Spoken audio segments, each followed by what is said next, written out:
उत्तरकाशी सुरंग हादसे ने खोल दिए व्यवस्थाओं की पोल। सुरंग से 41 मजदूरों को सुरक्षित बाहर निकालकर निश्चित ही उन सभी मजदूरों के धैर्य और जज्बे की जीत है। शर्म करते हुए सरकारी तंत्र अपनी पीठ थपथपाना बंद करे और इस पूरे घटना से सबक जरूर ले। आइए बात करते हैं इस घटना से जुड़े हुए तमाम सवालों पर, जिसका हल निकालकर बेहद चुनौतीपूर्ण और जरूरी भी है। नमस्कार, मैं अभयराज और आप देख रहे हैं निष्पक्ष दिव्य संदेश, आपकी आवाज आपकी खबर। निश्चय ही उत्तरकाशी सुरंग में फंसे हुए 41 श्रमिकों को सुरक्षित बाहर निकालकर हमने बड़ी सफलता हासिल कर ली है और सरकारी तंत्र और तमाम लोग अपनी अपनी पीठ थपथपाते हुए भी नजर आ रहे हैं। लेकिन इसका जश्न मनाने के साथ ही यह भी सोचना होगा कि हादसा हुआ क्यों। सवाल यह भी है कि देश में श्रमिकों की सुरक्षा को लेकर सरकार और संस्थान कितने गंभीर हैं। इस घटना ने सुरक्षा की सभी पोल खोल दी हैं। सिलकेरा सुरंग में फंसे 41 मजदूरों के रेस्क्यू ऑपरेशन की अद्भुत सफलता के बाद अब क्या भारत सरकार की एक प्रमुख परियोजना में उत्तरकाशी एक्सीडेंट एक सबक के समान होगा? कई तमाम सवाल सामने खड़े होते हुए नजर आ रहे हैं। यह घटना देश भर में श्रमिकों की सुरक्षा पर समीक्षा की जरूरत को दर्शाता हुआ भी दिख जाता है। इस घटना के जमीनी स्तर पर सरकारी तंत्रों में बहुत कुछ बदलाव करने की जरूरत पर यह कोई रहस्य नहीं है। स्पष्ट है कि श्रमिकों को खतरनाक परिस्थितियों में काम करने के लिए मजबूर किया जाता है, लेकिन काम करते वक्त मजदूरों को अपनी सुरक्षा सुनिश्चित करवाने के अधिकार जैसी क्या कोई अवधारणा देखने को मिलती है? तो बात करेंगे कि अवधारणा न के बराबर है। श्रम कानूनों की गुत्थियों में उलझे ऐसे कई अधिकार जरूर हैं, लेकिन वे कानून अक्सर केवल कागज पर ही होते हैं। दुर्भाग्य यह भी है कि श्रमिक जैसे ही शब्द को समान रूप से परिभाषित करते हुए हम नहीं देखते हैं। यह मात्र एक अड़चन के रूप में दिखाई देता है। देश भर में वर्कप्लेस पर होने वाले हादसों, चोटों और मौतों में बहुत कम रिपोर्ट दर्ज किया जाता है।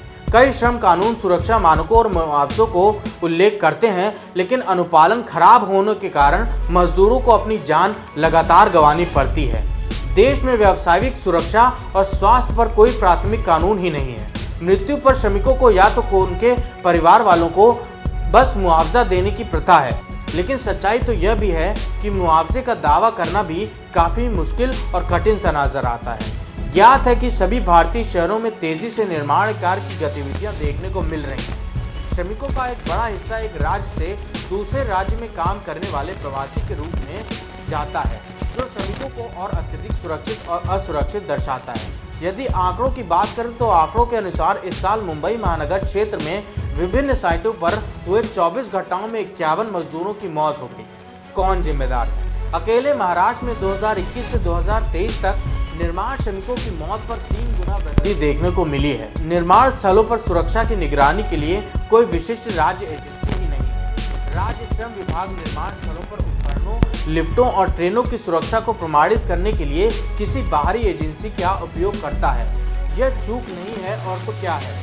हालांकि सिलकेरा सुरंग में ड्यूटी कर रहे श्रमिकों के जीवन को आफत में डालने और रेस्क्यू ऑपरेशन को इतना जटिल बनाने वाली चूकी बस जांच ही की जा रही है। लेकिन सवाल यह भी उठता है कि आखिर कब तक मजदूरों की जिंदगी को बेमूल समझा जाएगा, और जब मजदूर मारे जाएंगे तो ऐसी जांच का एक वाहन नंबर फैलाया जाएगा। जबकि जरूरत है कि अब केंद्रीय श्रम मंत्रालय और राज्य श्रम विभागों को भारत के श्रमिकों के लिए एक व्यापक स्तरीय व्यावसायिक सुरक्षा और स्वास्थ्य ढांचा बनाने की परियोजनाओं पर काम दोबारा शुरू कर देना चाहिए। तीव्र गति से काम दोबारा शुरू करते हुए इस पर काम करना है, चाहे वो अभी निर्माण, खनन, बंदरगाहों या अन्य निर्माण हो, किसी भी क्षेत्र से जुड़ा हुआ मामला क्यों ना हो।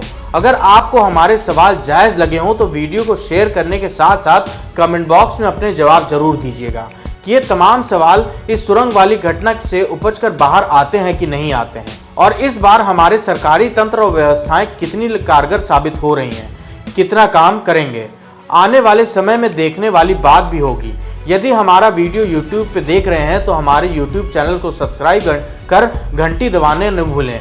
जय हिंद, जय भारत।